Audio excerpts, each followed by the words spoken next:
നമസ്കാരം. ശബരിമലയെ സംബന്ധിച്ച് നമ്മൾ നിരവധി വീഡിയോ ചെയ്യുമ്പോൾ നമ്മുടെ വിശ്വാസികളായിട്ടുള്ള ആളുകളൊക്കെ ഇത് കാണുകയും അവർ ഒരുപാട് അഭിപ്രായങ്ങൾ പറയുകയും ചെയ്തു. ആ കൂട്ടത്തിൽ അവർ എന്നോട് പറഞ്ഞൊരു അഭിപ്രായമാണ് വാവർ സ്വാമിയെ കുറിച്ച് ഒരു വീഡിയോ ചെയ്യണം സാർ. അപ്പോൾ ഞാൻ പറഞ്ഞു, ഞാൻ ഈ വിവാദങ്ങൾക്കും തർക്കങ്ങൾക്കും ഒന്നുമില്ല. വാവർ സ്വാമി മുസ്ലിം ആയിരുന്നോ, ക്രിസ്ത്യനാണോ, അല്ലെങ്കിൽ അറബിയാണോ, അല്ലെങ്കിൽ ഹിന്ദു ആണോ, അല്ലെങ്കിൽ അയ്യപ്പന്റെ കൂട്ടുകാരനാണോ, അതൊന്നും നമുക്ക് തർക്കം. നമ്മൾ ഇതിനകത്ത് ഗവേഷക സംഘമാണ്. നമ്മളെ സംബന്ധിച്ച് ഇവിടെ ഇതിനകത്ത് വാസവൻ പറഞ്ഞ പോലെ ഇനിയിപ്പോൾ അത് മാറ്റാൻ നോക്കൂല, അത് മതേതരമായിപ്പോയി, അങ്ങനെ മതേതരമായതോ മതമായതോ ഇതൊന്നും നമ്മുടെ വിഷയമല്ല. ആരാണ് വാവർ സ്വാമി, അല്ലെങ്കിൽ വാവർ എന്നുള്ള ഒരു പേര് എങ്ങനെ വന്നു ചരിത്രത്തിൽ, അതിനെ സംബന്ധിച്ചുള്ള വിവിധ വാദങ്ങൾ എന്താണ്? ഇപ്പോൾ ഏറ്റവും കൂടുതൽ കേരളത്തിൽ ഓടുന്ന വീഡിയോസ് കിടക്കുന്നത് ഡോക്ടർ എം ജി ശശിഭൂഷന്റെ ഒരു വീഡിയോ, അദ്ദേഹത്തിന്റെ ഒരു വീഡിയോ കിടക്കുന്നു. അദ്ദേഹം പല ചാനലുകളിൽ അദ്ദേഹം പറയുന്ന ആളാണ്, ചരിത്രകാരനാണ്. അദ്ദേഹത്തിന്റെ ഒരു വീഡിയോ വാവർ സ്വാമിയെ കുറിച്ച്, വാവറിനെ കുറിച്ച് കറങ്ങുന്നുണ്ട്. പിന്നെ അലക്സാണ്ടർ ജേക്കബ് അദ്ദേഹം ധാരാളമായി ഹിന്ദു, മുസ്ലിം, ക്രിസ്ത്യൻ ദേവാലയങ്ങളിലൊക്കെ പോയി പ്രഭാഷണം നടത്തുന്ന വലിയ പ്രഭാഷകനാണ്. അദ്ദേഹത്തിന്റെ പേരും കിടപ്പുണ്ട്. അപ്പൊ അത് രണ്ടും കിടക്കുന്ന വേറെ ഒത്തിരി പേര് പറഞ്ഞിട്ടുണ്ട് ഇതിനകത്ത്. ഇത് അങ്ങനെ പറയുന്ന കൂട്ടത്തിൽ ആരാണ് വാവർ എന്നുള്ളതനുസരിച്ച് നമുക്ക് കിട്ടുന്ന വിവരങ്ങൾ, ഇത് ചരിത്രത്തിന്റെ ഒരു പ്രശ്നം എന്ന് പറഞ്ഞാൽ ചരിത്രത്തിന്റെ ഫോക്ലോർ കാര്യങ്ങളുണ്ട്, ഐതിഹ്യമുണ്ട്, ചരിത്രമുണ്ട്, ഒരുപാട് കാര്യങ്ങളുണ്ട്. പക്ഷെ അതിന്റെ കാര്യങ്ങൾ നമ്മൾ അന്വേഷിക്കണം വേണ്ടെന്ന് നമ്മൾ അന്വേഷിക്കണം എന്ന് പറയുന്നതിനകത്ത് ശരി തെറ്റുകൾ നമുക്ക് അന്വേഷിക്കുന്നതുകൊണ്ട് കുഴപ്പമില്ല, കാലം അറിയുന്നതുകൊണ്ട് കുഴപ്പമില്ല. അങ്ങനെ ഒരു അന്വേഷണം മാത്രമേ ഉള്ളൂ, അല്ല മറ്റൊരു താല്പര്യം ഇതിനകത്തില്ല. വാവർ എന്ന് പറയുന്നത് മണികണ്ഠന്റെ ഒരു മുസ്ലിം സുഹൃത്താണ് എന്നൊരു വാദമുണ്ട്. എന്നാൽ മുസ്ലിം സുഹൃത്താണെന്ന് പറയുമ്പോൾ തന്നെ, ഇത് ശശിഭൂഷൺ സാറിനെ പോലുള്ളവർ അങ്ങനെ പറയുന്നുണ്ട്, പറയുമ്പോൾ തന്നെ അയ്യപ്പൻ വേറെയാണ്, ശാസ്താവ് വേറെയാണ്. തമിഴ്നാട്ടിൽ ഒരുപാട് അയ്യനാർ ക്ഷേത്രങ്ങളൊക്കെ ഉണ്ട്, അതുകൊണ്ട് അയ്യപ്പന്റെ കാര്യങ്ങളൊക്കെ അവിടെ പറയുന്നു. പിന്നെ ശാസ്താവ് എന്ന് പറയുന്ന ശാസ്താ ക്ഷേത്രങ്ങൾ, കല്യാണം പോലും കഴിച്ചിട്ടുള്ള ശാസ്താ ക്ഷേത്രങ്ങൾ ധാരാളം, ശാസ്താവിന്റെ വിഗ്രഹങ്ങളുണ്ട്. പിന്നെ മണികണ്ഠൻ, അയ്യപ്പൻ മണികണ്ഠൻ വിലയിച്ച മണികണ്ഠന്റെ കഥയും പറയുന്നു ശബരിമലയിൽ. ഇതിൽ വളരെ കൃത്യമായി പറയുന്ന ചില കാര്യങ്ങൾ, കേസരി ബാലകൃഷ്ണപിള്ള കേരളത്തിലെ വളരെ പ്രധാനപ്പെട്ട, വിശ്വസിക്കുവാൻ കഴിയുന്ന വളരെ പ്രധാനപ്പെട്ട ആളാണ്. കേസരി ബാലകൃഷ്ണപിള്ള ചെറിയ ആളല്ല, വളരെ വലിയ ആളാണ്. അപ്പൊ കേസരി ബാലകൃഷ്ണപിള്ള പറയുന്നത്, അദ്ദേഹത്തിന്റെ ഒരു ചരിത്രവുമായി പറയുന്നത്, ഒരു കാരണവശാലും നമ്മുടെ മണികണ്ഠൻ, അതായത് അയ്യപ്പനുമായി ഒരു ബന്ധമില്ല, മണികണ്ഠന്റെ സുഹൃത്താണോ എന്നുള്ള ഒരു സംശയം പറയുന്നുണ്ട്. അപ്പൊ അതിനകത്തുള്ള ചില കാര്യങ്ങൾ നമ്മളൊന്ന് ശ്രദ്ധിക്കുന്നത് നന്നായിരിക്കും. ആരാണ് ഈ വാവർ എന്നുള്ളതാണ്. ഒരു വാദമാണ് ഉള്ളത്, അതെല്ലാവരും പറയുന്ന ഒരു വാദമാണ്. വാവർ എന്നൊരാളുണ്ട്, അതിനകത്ത് തർക്കമില്ല. പക്ഷെ ഇത് അറേബ്യൻ രാജ്യങ്ങളിൽ ഇസ്ലാം മതം വരുന്നതിന് മുമ്പ്, അതായത് മുഹമ്മദ് നബി തിരുമേനിയുടെ ഇസ്ലാം മതത്തിലേക്ക് ജനങ്ങൾ പോകുന്നതിന് മുമ്പ് ജീവിച്ചിരുന്ന, തുർക്കി കേന്ദ്രമായും അറേബ്യൻ രാജ്യങ്ങളിലും ഒക്കെ ജീവിച്ചിരുന്ന ഒരു യോദ്ധാവാണ്, അല്ലെങ്കിൽ ഒരു സൈനികനാണ് വാവർ എന്നൊരു കഥയുണ്ട്. അപ്പോൾ അത് പറയുമ്പോൾ ഒരു കാര്യം, അന്ന് എന്തായാലും കാബ ക്ഷേത്രത്തിൽ, അപ്പൊ മുസ്ലിങ്ങളൊക്കെ അന്ന് ലോകത്ത് കാബ ക്ഷേത്രത്തിൽ പോയി പ്രാർത്ഥിക്കുകയും ചെയ്തു. മുഹമ്മദ് നബിയുടെ വെളിപാട് വരുന്നതിന് മുമ്പ് മുസ്ലിങ്ങൾ പോയി കാബ ക്ഷേത്രത്തിൽ പ്രാർത്ഥിച്ചിരുന്നു. അന്ന് സൂഫി സംസ്കാരമാണ് കൂടുതൽ ഉണ്ടായിരുന്നത്. അപ്പൊ അങ്ങനെയുള്ള ആളുകൾക്ക് സ്വാഭാവികമായും അതിൽപ്പെട്ട ഒരു സൈനികൻ എന്ന് പറയുന്നു, കൊള്ളക്കാരൻ എന്ന് പറയുന്നു, പല തരത്തിൽ പേര് പറയുന്നുണ്ട്. അങ്ങനെ ഒരാൾ വന്നു എന്ന് പറയുന്നു. ഈ വന്നയാള് എന്ത് ചെയ്തു? രണ്ട് കഥകളാണ് ഇതിനകത്ത് കിടക്കുന്നത്. വന്നയാൾ ആലപ്പുഴ ഇറങ്ങുമ്പോൾ തന്നെ ഇങ്ങനെ ഒരാൾ ആലപ്പുഴ എത്തിയിട്ടുണ്ടെന്ന് മനസ്സിലാക്കുകയും അദ്ദേഹത്തെ കീഴടക്കാൻ വേണ്ടി മണികണ്ഠൻ പോയി എന്നൊരു കഥയുണ്ട്. അപ്പൊ മണികണ്ഠൻ അങ്ങനെ പോയതിന്റെ ഭാഗമായിട്ട് കീഴടക്കിയപ്പോൾ മണികണ്ഠന്റെ സുഹൃത്തായി മാറി എന്നൊരു കാര്യമുണ്ട്. എന്തായാലും അയ്യപ്പന്റെ കാലഘട്ടം ഒരിക്കലും മുസ്ലിങ്ങളില്ല. മണികണ്ഠന്റെ കാലം കുറച്ചുകൂടെ കഴിഞ്ഞാ വരുന്നത്. ശാസ്താവിന്റെ അയ്യപ്പന്റെ കാലത്ത് ഇന്ത്യയിൽ പ്രത്യേകിച്ച് മുസ്ലിങ്ങൾ വന്നിട്ടില്ല, മുസ്ലിങ്ങളില്ല. വേറൊരു കഥ പറയുന്നത് ചേരമാർ പള്ളിയുമായി ബന്ധപ്പെടുത്തിയിട്ടാണ് ആദ്യമായി മുസ്ലിങ്ങൾ ഇവിടെ വരുന്നെന്നും രാജാവ് പിന്നെ അവർക്ക് സ്ഥലം കൊടുത്തു എന്നും ഒക്കെ ഉള്ള വേറെ കഥയുണ്ട്. ഈ കഥകളൊക്കെ പഠിക്കുമ്പോൾ ആ പഴയ കാലഘട്ടത്തിൽ വാവറുമായിട്ട് യാതൊരു ബന്ധവുമില്ല. എന്നാൽ കേസരി ബാലകൃഷ്ണൻ മണികണ്ഠന്റെ അനുയായിയെ പറയുന്നുണ്ട്. ഇനി കാട്ടിൽ വെച്ചാണ് ഈ ആക്രമണം നടന്നത്, അതായത് വാവറുമായി എന്ന് പറയുന്ന യോദ്ധാവുമായിട്ട് കാട്ടിൽ വെച്ചാണ് മണികണ്ഠൻ യുദ്ധം നടന്നത്. രണ്ടു കൂട്ടരും, മണികണ്ഠൻ ആനയുടെ പുറത്തും മറ്റേയാൾ കുതിരപ്പുറത്തുമായിരുന്നു. നമ്മുടെ വാവർ കുതിരപ്പുറത്തും മണികണ്ഠൻ ആനപ്പുറത്തുമായിരുന്നു. പരസ്പരം ഒരു കാലവശാലും തോൽപ്പിക്കാൻ പറ്റാതെ വർഷങ്ങളോളം അവരുടെ യുദ്ധം നീണ്ടെന്നും അതിൽ അവസാനം പറഞ്ഞു, എങ്കിൽ പിന്നെ നമുക്ക് സുഹൃത്തുക്കളാകാം എന്ന് പറഞ്ഞു. അങ്ങനെ സുഹൃത്തുക്കളാകാന്ന് പറഞ്ഞ കൂട്ടത്തിൽ മണികണ്ഠൻ പറഞ്ഞു, എങ്കിൽ ഞാൻ മണികണ്ഠൻ ശാസ്താ ക്ഷേത്രത്തിൽ വിലയിക്കുമ്പോൾ സ്വാഭാവികമായിട്ട് കൂട്ടുകാരനെ കൂടെ കൊണ്ടുപോയി എന്നൊക്കെയാണ് പറയുന്നത്. പക്ഷെ അതിനകത്തും ഒരു സത്യസന്ധമായ ചില കഥകളുടെ ഒരു പ്രശ്നമുണ്ട്. എന്തായാലും അച്ചൻകോവിലും തെങ്കാശിയിലുണ്ടായിരുന്ന പന്തളം രാജവംശം അച്ചൻകോവിലിൽ വന്ന്, പിന്നെ കോന്നിയിൽ വന്ന്, പാണ്ഡനാട് വന്ന്, പഴയ പാണ്ഡവര നാടല്ല, പാണ്ഡ്യനാട്ടിലേക്ക് വന്ന് താമസിച്ചതായിട്ടൊക്കെ 19-ാം നൂറ്റാണ്ടിലും 18-ാം നൂറ്റാണ്ടിലൊക്കെ കഥകളുണ്ട്.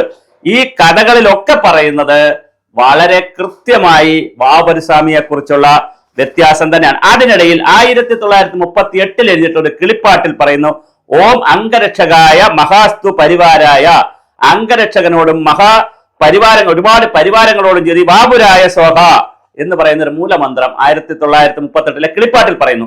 അതുമായി ബന്ധപ്പെട്ട ഒരു ക്ഷേത്രം പത്തനംതിട്ടയിൽ ഉണ്ടെന്ന് പറയുന്നു. ഏകദേശം 2000 വർഷങ്ങൾക്ക് മുമ്പ് അവിടെ വേറൊരു ക്ഷേത്രം ഉള്ളതായിട്ട്, വായ്പൂർ എന്ന് പറയുന്ന സ്ഥലവുമുണ്ട്, ക്ഷേത്രവും ഉള്ളതായി പറയുന്നു. അപ്പൊ അങ്ങനെയും ഉണ്ടായിരുന്നു. അപ്പൊ എന്തായാലും പന്തളം രാജ്യത്ത് ട്രേഡ് ഉണ്ടായിരുന്നു എന്നുള്ള കാര്യം തർക്കമറ്റ കാര്യമാണ്. കാരണം കൊട്ടാരമാണ്, പന്തളത്ത് ട്രേഡ് ഉണ്ടായിരുന്നു. അങ്ങനെ ട്രേഡ് ഉണ്ടായിരുന്നുകൊണ്ട് തന്നെ പലവട്ടം തമിഴ്നാട്ടിൽ നിന്നുള്ള മറവപ്പട വന്ന് അവിടെ ആക്രമിച്ചിരുന്നു, പന്തളത്തെ ആക്രമിച്ചിരുന്നു. അങ്ങനെ ഒരുപാട് കാര്യങ്ങൾ ഇങ്ങനെ മുന്നോട്ട് പോകുന്നുണ്ട്. അപ്പൊ ശബരിമല അയ്യപ്പനെ സംബന്ധിച്ചിടത്തോളം വാവരെന്ന് പറയുന്നത് ഇന്നിപ്പോ ചിന്തിക്കുമ്പോൾ ഒരു മുസ്ലിം സുഹൃത്ത് ഇങ്ങനെ സുഹൃത്തായി മാറി എന്നൊക്കെ പറയുമ്പോൾ വാപുര എന്ന് പറയുന്ന സ്ഥലം, വായ്പൂർ എന്ന് പറയുന്ന സ്ഥലം എവിടെ? വാപുര സ്വാമി ആരാണ്?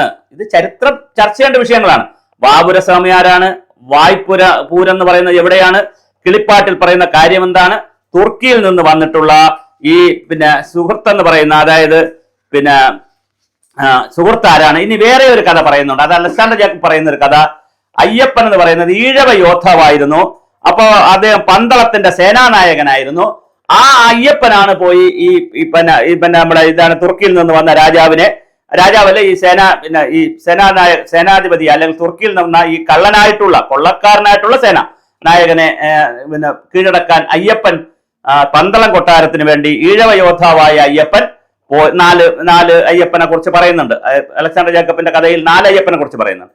അപ്പൊ അതിൽ ഈ പറഞ്ഞതുപോലെ ഒരു ഈഴവ അയ്യപ്പനായിട്ടുള്ള യോദ്ധാവായിട്ടുള്ള ഒരു ആള് പന്തളം കൊട്ടാരത്തിൽ ഉണ്ടായിരുന്നു. അദ്ദേഹമാണ് പോയി ഇങ്ങനെ വാവരെ കൊന്നതല്ല, കമ്പനി അടിച്ചത്. പിന്നെ അയ്യപ്പ സ്വാമിയുമായിട്ടുള്ള കഥയുമായി അതിനകത്ത് ബന്ധിപ്പിക്കുകയാണ് എന്ന് പറയുന്ന രീതിയിലും കാര്യങ്ങൾ പോകുന്നുണ്ട്. അപ്പോൾ ഇത് വളരെ രസകരമാണ്. നമ്മൾ പഠിച്ചാൽ വാവര് സ്വാമിയെ കുറിച്ച് പഠിക്കുമ്പോൾ വളരെ രസകരമായിട്ടുള്ള ഒരുപാട് കഥകളാണ് പറയുന്നത്.